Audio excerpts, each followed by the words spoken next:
Welcome you all to today's Indians program. Indians is Indian Psychiatric Society South Zone and NIMHANS digital initiative for academics and nurturing skills.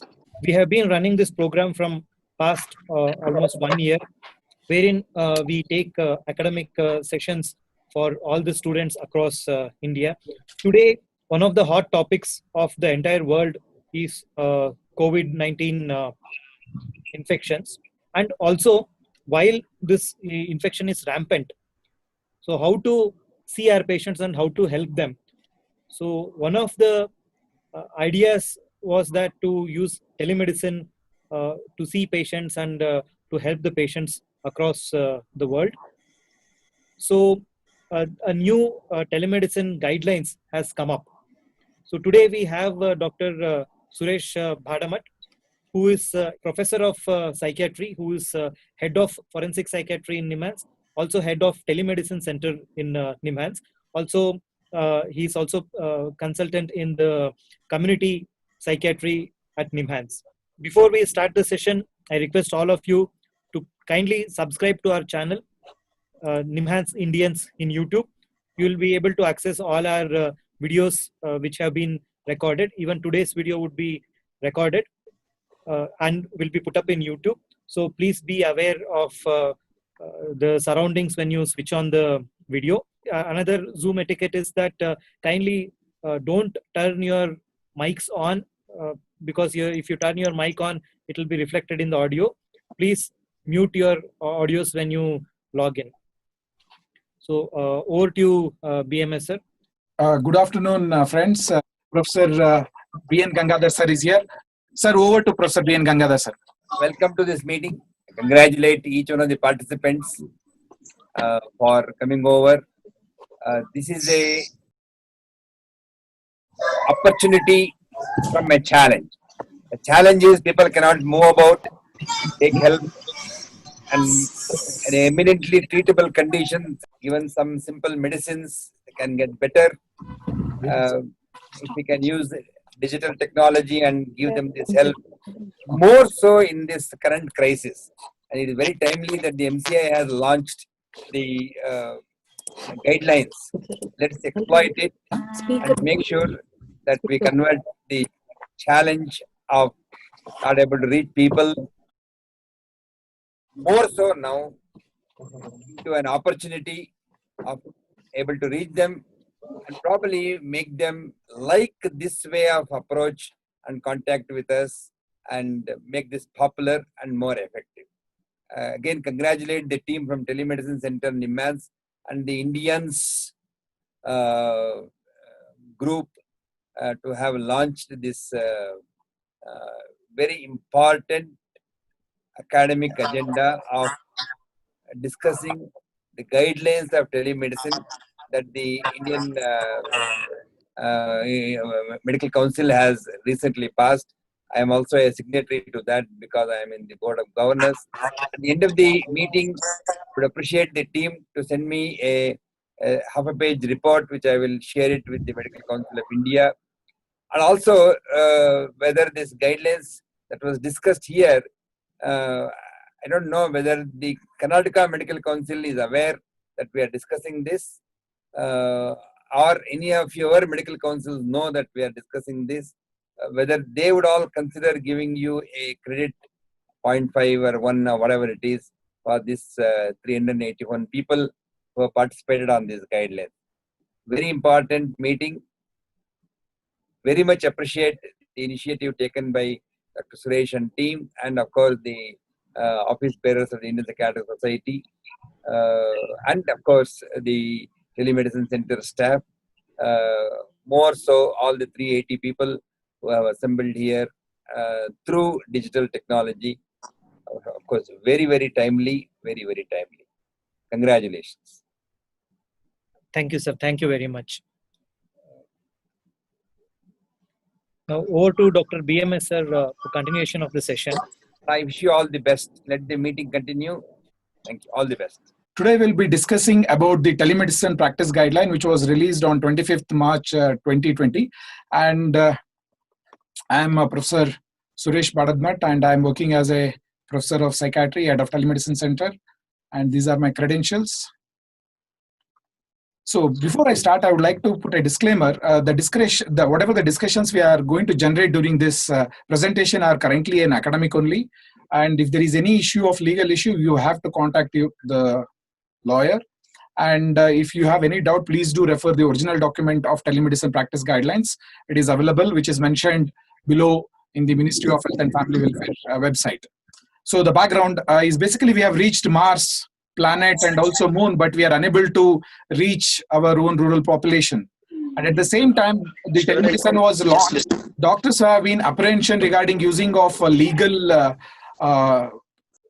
because of legal issues in telemedicine. At the same time, some of the State Medical Council also has issued some of the notification telling that telemedicine was not advisable.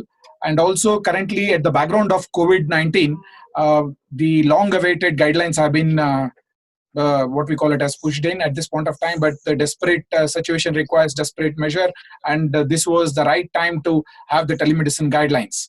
And this telemedicine guidelines has been prepared with the within the partner of Niti Aayog. At the same time, the Medical Council of India has been involved, and though it has been the Board of Governors, so this is a part of Appendix 5 of the what we call it as Professional Conduct Etiquettes and Ethics Regulation 2002 under the Indian Medical Council Act of 1956. Okay, so now the question comes is under it is Indian Medical Council Act. What is the validity of these guidelines under the National Medical Commission Act is the first question what everybody will ask. So answer is under the National Medical Commission Act section 61, it clearly says that though it has been repealed under the Indian Medical Council, basically the Indian Medical Council Act was repealed, but the rules and regulation until it is being formed and regulated under national, basically the new act, till then it continues to exist. So the Appendix 5 has been added as the guidelines. Next question is, do these guidelines discusses comprehensively about the telemedicine in India? No. There are some of the things has been excluded in this guidelines. Basically, it doesn't talks about the specification of hardware and software. Data management, it has not been discussed, where the data will be kept, the interoperability, those kind of discussion has been not done. Digital technology to conduct surgical and invasive procedures remotely has been prohibited currently under the guideline. And research, those issues have been not been discussed. And also, it also clearly mentions that any consultation outside the jurisdiction of India, it doesn't want to bring into this what we call it as the framework of telemedicine guidelines in India. Coming to the question is, what is the definition of telemedicine? Basically, they have used the WHO World Health Organization definition with a minor modification. Basically, it says that the health professional, when they are using information and technology communication for providing care, that's what the telemedicine is. The definition is huge, and it's but anyhow, it's very simply we can put it as it's basically the healthcare professional using information technology. Now, who can provide telemedicine consultation? Who are the people who are done? So it is registered medical practitioner can provide. So who is registered medical practitioner? RMP is defined as a person who has enrolled in state medical register or the Indian medical register under the IMC Act of 1956. So next, what are the prerequisites for the RMP to undertake the teleconsultation? That means, can everybody, or is there any requirement? Yes, there is some requirement. And also it clearly says that the RMP, whatever the ethics applicable under the IMC Act, same ethics will continue to act as in-person, traditional in-person consultation, whatever is there, the same thing will apply.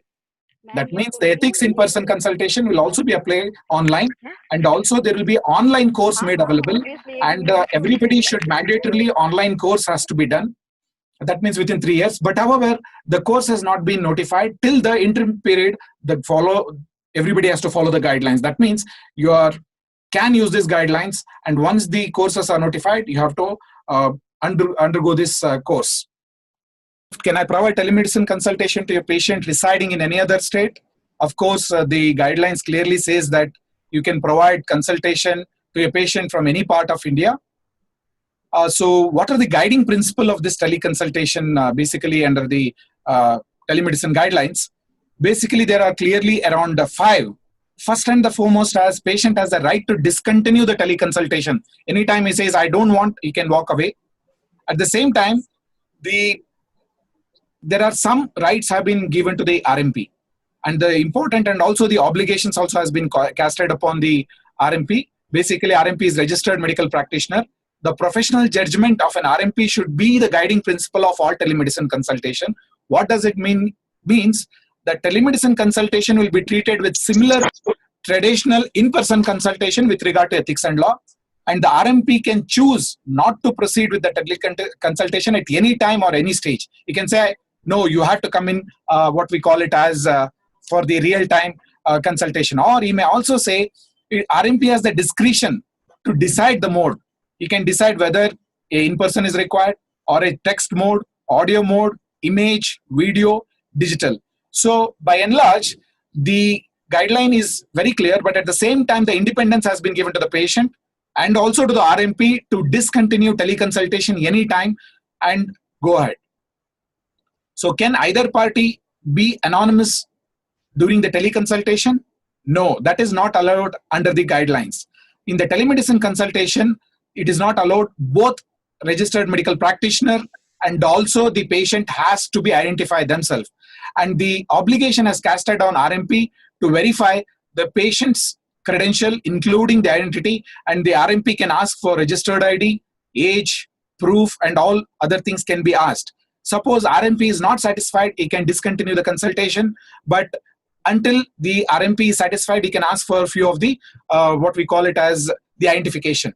And also, RMP has a responsibility to display his name, registration number in all his communication with the patient. That is very, very essential. So both the parties has to identify themselves. What are the different methods and mode of teleconsultation allowed under telemedicine? Text, that is SMS, chat mode, images, audio, video, digital data connected with the devices, and mixed methods. Basically, I want to see patient video and also audio, and they can transmit messages, images of the CT scan. Any platform can be used. That means it has not prohibited social media. WhatsApp can be used. It can use Facebook. Any of these media can be used. And platform which to be chosen, it will be chosen by the registered medical practitioner. Basically, the telemedicine guidelines, what it's made for the end user very easy as possible. Like as I being RMP, I may come up with a very good, very comprehensive telemedicine model, but the patient may not be able to use it because he is in a village. So this telemedicine guidelines took the cognizance, and from the patient perspective, they have made it very, very easy and simple. Now the question is, who can initiate the teleconsultation? Look at the box which has been created here. The RMP is the service provider. The patient is the first person who initiates, or else it can be caregiver can initiate the teleconsultation, or else a RMP, that is a registered medical practitioner, can initiate the consultation with another registered medical practitioner, basically a specialist or a colleague. He can ask for opinion, or else a health worker sitting in remote place can initiate the consultation. What are the different types of consultation? There are two types of consultation has been mentioned: first consultation and follow-up consultation. Again, the bottom line, it clearly says that RMP has the discretion to decide the mode of consultation. He can say, I want to go for text, audio, video, or in-person consultation. He can ask for it, and it is the prerogative of the registered medical practitioner. Moving to the, what is the process of initiation of teleconsultation? The process is very clear. Once the patient knows that there is this is the contact address, so what he will do is the patient will currently what he does is he will send a text, audio, or video. From there, the patient, the RMP has to make the identification. Patient identification has to be done, and the RMP will make a quick access of emergency care is required or not. Once again, I would like to emphasize here, once the patient contacts the RMP, the consent is implied here. So please understand, once he makes contact with the RMP, the consent is implied. So that means he has given consultation for, he has given consent for teleconsultation. And once the consent, basically that is implied, patient identification is made sure, the RMP will make a quick assess of his emergency condition. Yes, there is an emergency. the teleconsultation will be stopped and he will give some first aid advice and referral will be made.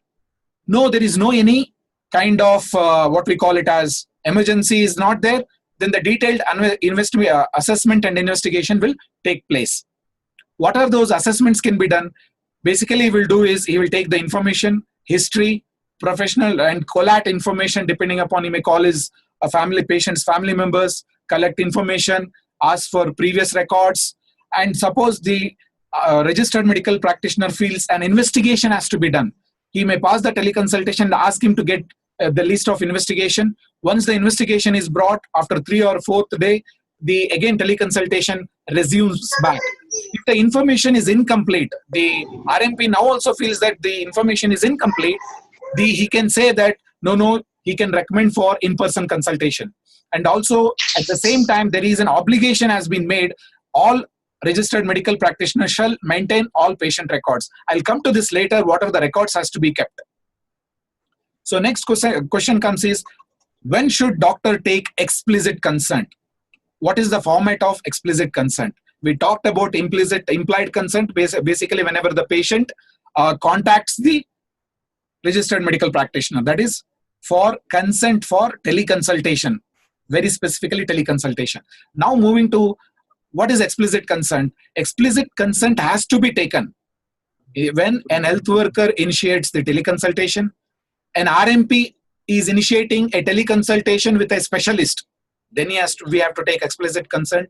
If a caregiver is initiating a telemedicine consultation, then a explicit consent has to be taken. What is this explicit consent here? The explicit consent can be recorded in a form, or it may be an email, it can be a text, it can be an audio, it can be a video message. So all these forms an explicit consent. What does that message can be? Yes, I consent to avail consultation via telemedicine.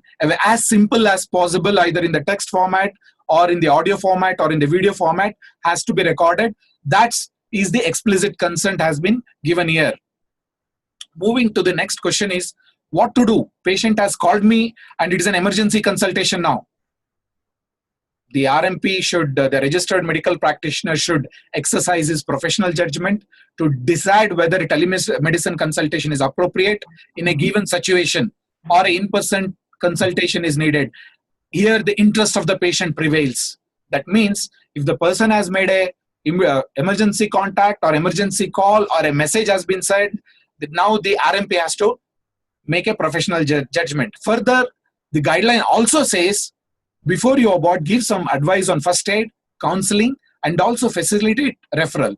At the same time, the guidelines also mentions, in all cases of emergency, the patient must be advised for an in-person interaction with the RMP at the earliest. That means your engagement in case of emergency situation is limited as per the telemedicine consultation is per se is considered. What to do? Patient has initiated the teleconsultation for the first time. Basically, imagine a patient is contacting me for the first time. So first consultation means for the first time he has consulted me, or else my old patient who has not consulted me in the past 6 months. Then suppose he has consulted me around 2 years back. Now he is consulting again. Still it is a first consult. Suppose the patient has consulted me 2 months back for maybe schizophrenia, but now he is consulting for headache. It is a different health condition. Then also it is called as a first health consultation.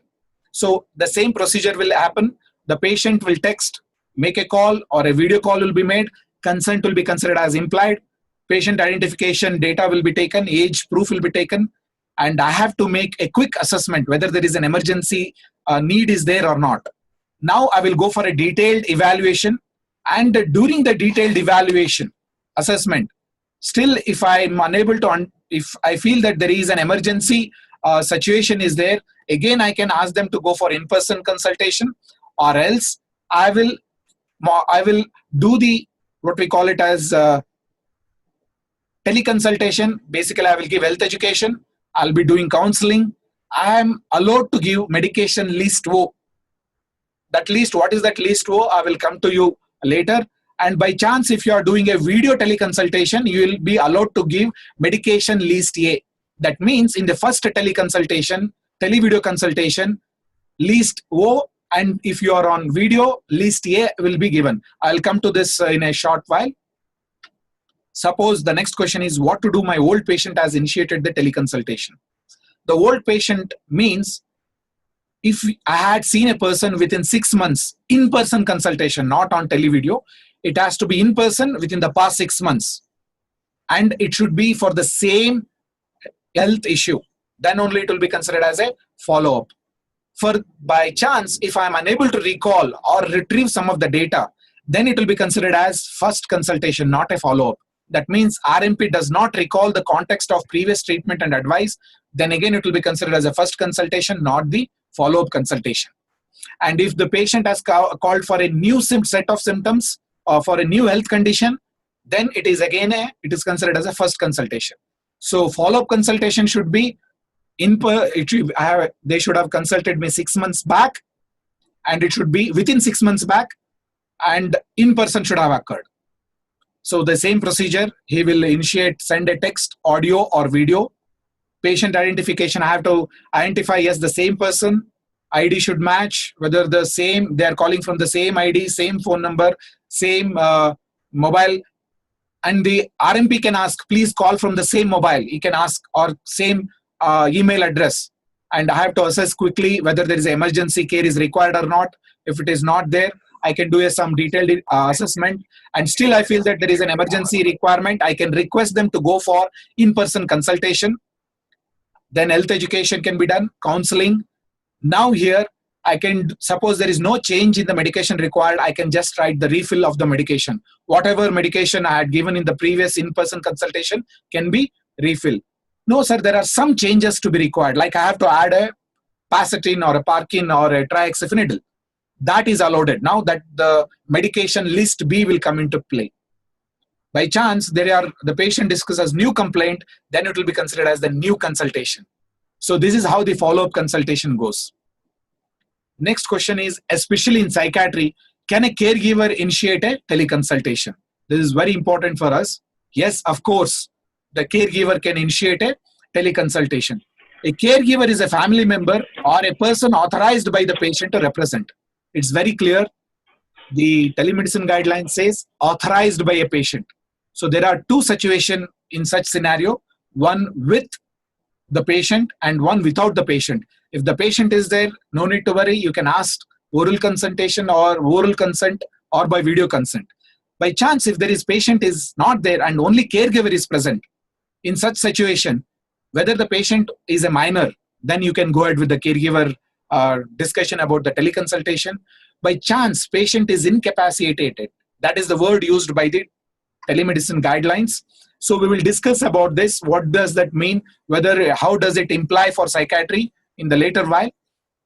Or else there is a formal authorization letter from the patient.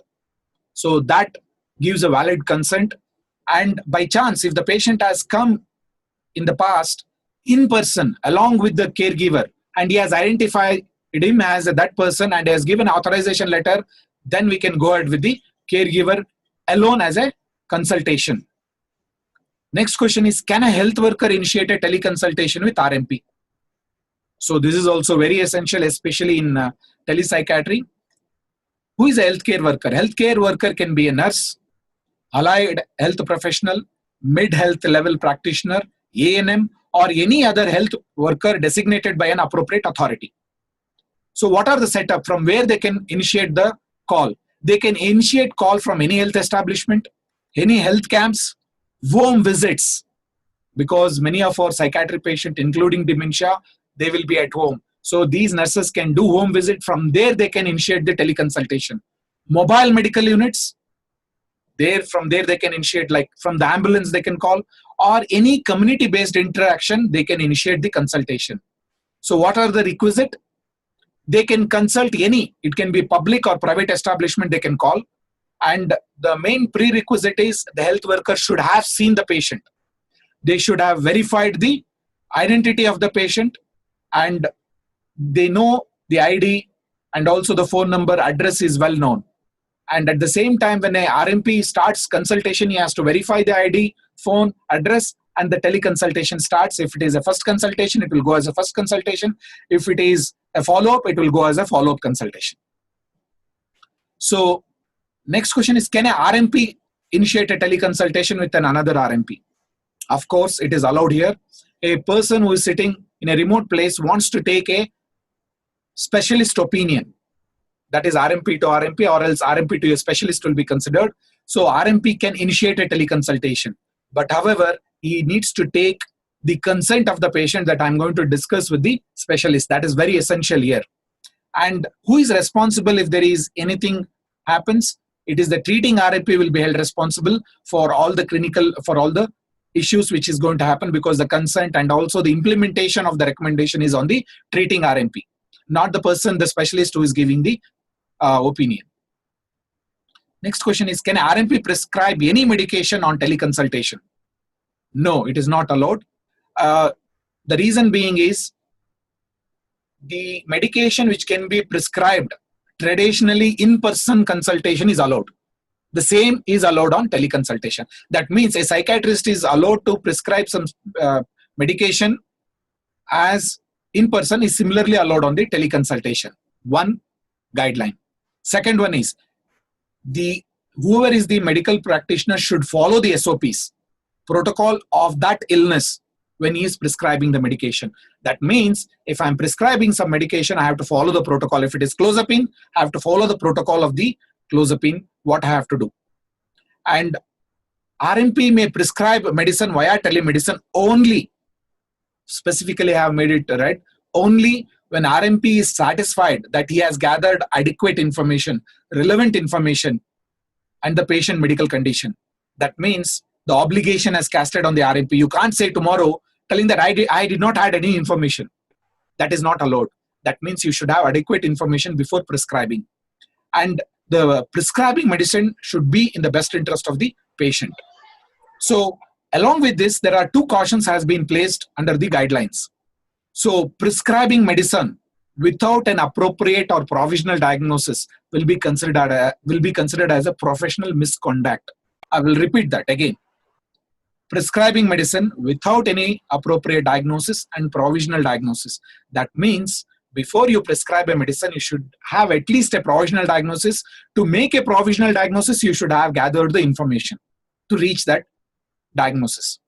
And you have to follow the guidelines of the category of medicine list which have been prescribed under the guidelines. That means there is one more criteria has been placed here. That means you have to follow the telemedicine list which has been prescribed here. What are those lists? We will discuss.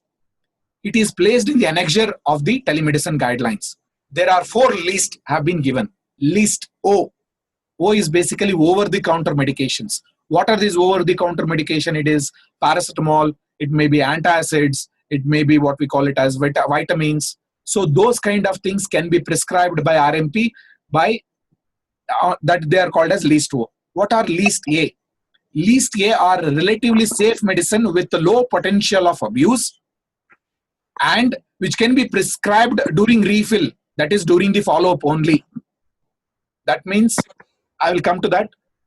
And there is something called as list B also. List B is where the RMP can prescribe in a patient who is undergoing follow-up consultation, in addition to which he has prescribed in-person consultation. For that he can give. That means basically augmentation or adding on drug for a chronic medical condition. That's what has been prescribed here. The last one is list C, which is completely prohibited. That is Schedule X and the NDPS Act 1985 drugs which have been listed there. So again, I will repeat this. There is a matrix has been placed. List O. List O can be prescribed either by having video call, by even in email. You can do that. And nature of consultation can be first consultation or in follow-up. You can give all list O medications. List O medication can be given on phone calls, on email consultation. It may be first consult or in follow-up consult. That is list O. So list O can be given without any hesitation. List A. List A can be given only when there is a video consultation is done. A. And if it is in the first consultation, or else it is in the follow-up consultation for continuation of the medication. and list A has basically the least abusive potential drugs. That is how it has been put. Now coming to list B. List B again cannot be given in the first consultation. It can be given only in the follow-up. So what is the methodology here? You need not have video consultation. You can do over audio or the text. The patient sends an email. This is the side effects, or the hypertension is not controlled. You can give any method of consultation, and that is allowed. So prohibited medication, please understand, it is Schedule X of Drugs and Cosmetic Acts of 1940 and the rules 1945. And many people were apprehensive, and there are a lot of WhatsApp messages going on telling that our drugs are not allowed. No, it's only any narcotic and psychotropic substance listed in the narcotic drugs and psychotropic substance. They are prohibited. For us, there are only 2 or 3 medicine under NDPS: buprenorphine, methadone. These are, and I think ketamine has been added. These are the drugs prohibited under teleconsultation. So prohibited list, again I'll repeat, Schedule X, any narcotic and psychotropic substance listed in narcotic drugs NDPS Act are prohibited. So where do our drugs are available in psychiatry? Psychiatric medication comes under Schedule H. What are Schedule X? Schedule X, amphetamine, methylphenidate. Those are the drugs which have been prohibited. That means the drugs which are of high abuse potential have been prohibited. Otherwise, rest of our psychiatry medications have been allowed to prescribe either in the first, what we call it as, in the tele-follow-up, it is, you can prescribe any medications, it has been allowed. The prohibited medications are, along with the red one, amphetamine, methamphetamine, phencyclidine, methylphenidate, and basically buprenorphine and methadone, or these drugs have been prohibited, which are under NDPS Act. Otherwise, all psychiatric medicines are allowed, but some of them are allowed in what we call it as first consultation by video, and some of them are allowed in the tele-follow-up consultation. Now the question comes is, how to send the prescription and what should be the format? So you have to follow the regulations of MCI, regulations of 2002. What is the format? You have to follow that. Along with that, you can send it either as a photo, either photo of a prescription, scanning of your prescription can be sent, digital copy of the signed prescription you can send, e-prescription via email also can be sent through a messaging platform. It is allowed. So suppose, sir, I am sending it to a pharmacy. If that is the situation, like I want to send it to some X pharmacy. If you are doing that, you have to take explicitly the consent of the patient, telling that he has given consent. The RMP can directly send this prescription to Mr. X pharmacy. It is required. Otherwise, you have to send it to him directly, either by WhatsApp messaging or email or by photograph. Anything, you can use it. For the pharmacy, you have to take explicit consent. This is the format of writing the prescription under the tele guidelines. This is very simple, and the only thing which is very essential is at the bottom you have to mention this prescription is generated on teleconsultation has to be mentioned. That is very essential, and the date and time of issuing the teleconsultation has to be documented. Next question says, what about the confidentiality and the privacy of the data in such situation? So again, the guidelines are very clear. The RMP, that is Registered Medical Practitioner, shall abide by the Indian Medical Council Regulation 2002. Along with that, IT Act, Data Protection Act, privacy laws, or any other applicable law will be applicable for confidentiality. Sir, at my end of telemedicine center, I am responsible. What happens if this device, what I am using, is collecting information, or else the internet provider may collect the information, or else the patient mobile phone may get hacked, or else somebody else responsible doing for hacking and the data gets lost? Such situation, the telemedicine guidelines have been very beautifully coded. They have said RMP should ensure the reasonable degree of confidentiality during hiring such services. That doesn't mean it doesn't cast 100% obligation. Reasonable degree means any doctor who wants to take higher services of any teleconsultation, it will be of secured line on your end, and you request the patient also, please use ABCD kind of thing, and whatever at your end will be considered as reasonable degree of what we call it as security. On the other end, it is left to the either the patient or whoever does the data privacy, they will be held responsible. I think this is one of the best guideline has been drafted at this point of time. So at the same time, I also would like to discuss about what constitute misconduct during this teleconsultation. So again, whatever which is misconduct has been considered as in-person consultation will be again considered here. One more thing, RMP for insisting for telemedicine only. Yes, it is considered as misconduct. RMP misusing the patient images and data. So you can't do that. You don't transmit confident videos and images of the patient without the consent of the patient. And also if you are taking a consent, take a consent which is irrevocable. That means if I've taken a picture or a video of a patient, I have transmitted over maybe on the WhatsApp to my friends for an opinion, it gets viral. I can't take it back. So it should be irrevocable consent. That kind of consent has to be discussed and taken. And RMPs are not permitted to solicit patient over social media. That means you cannot do any advertisement. That is very, very essential here. And also penalties will be as per the Indian Medical Council Act ethics, then the prevailing laws will be taken. So the last part I am coming to it, what records to be kept in teleconsultation. The records are mentioned is log, record of telemedicine interaction, phone logs, email records, chat and text records, video interaction logs, patient records, reports, documents, image diagnostic data, digital and non-digital, utilized in the telemedicine consultation shall be retained by the RMP. A copy has to be at least retained.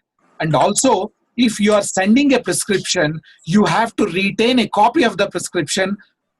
It has not told either in the digital or in the original format. So you have to retain a copy of the prescription, and all whatever interaction occurs, you have to keep the digital trail record has to be kept.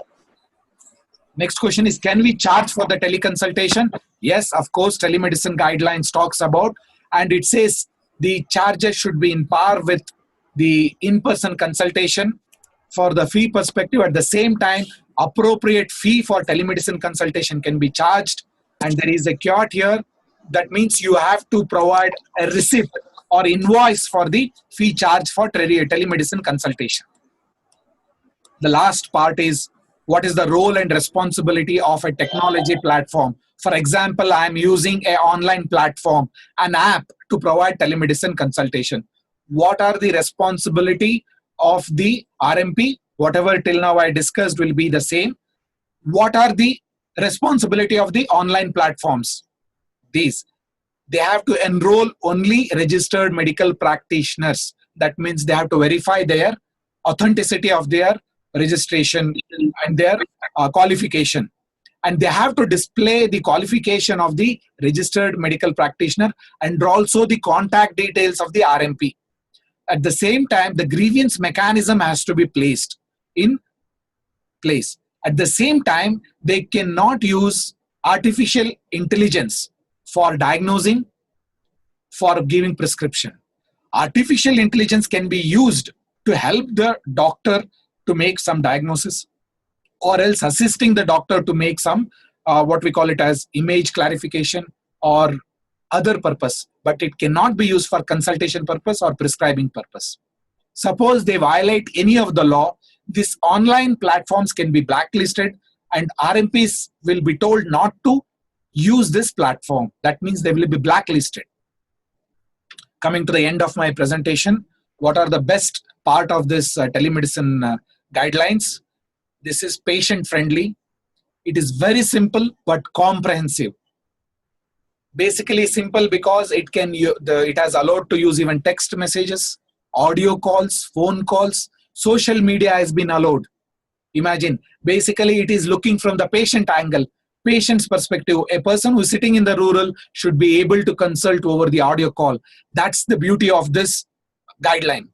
And at the same time, the professional clinical freedom has been given. Suppose RMP feels that in-person consultation is required, anytime he can stop the tele-video consultation. That freedom is given, anytime he can stop it.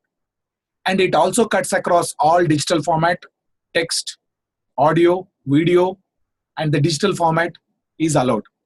And it has a fantabulous attempt have been made to reach the rural patients. And if you ask me, I have gone through some of the guidelines in the world, and to date, from the patient perspective, one of the best guideline available in the world. And let me remind you, there will be a paradigm shift is going to happen, and that will happen starting from India, and that is going to change the way we are going to practice medicine. And definitely I will market this guideline will be a game changer in the healthcare industry in the near future. And at the same time, it also comes with some of the negative aspects, because this guideline is silent about, suppose if the patient releases RMP's video and audio without his consent, what action will be taken? That is not sure under the guidelines. Will it form under the Data Privacy Act or some other legislation? Yes, it is possible.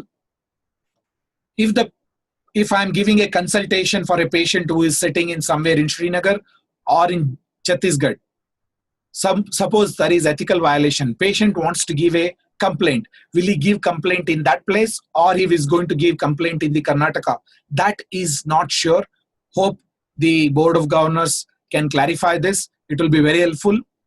Medical insurance for this teleconsultation has not been, I think most probably they may take it few more days or few more weeks or few more months to make sure that insurance is made available for even for the teleconsultation. And also at the same time, if somebody is using the app for televideo consultation, who is the owner of the data? Is it the patient? Is it the physician? Or is it the aggregator who is telling that I have done so many CT scan, who will be owning this data? That is not been sure, but anyhow, that can be discussed or can be done in the other way.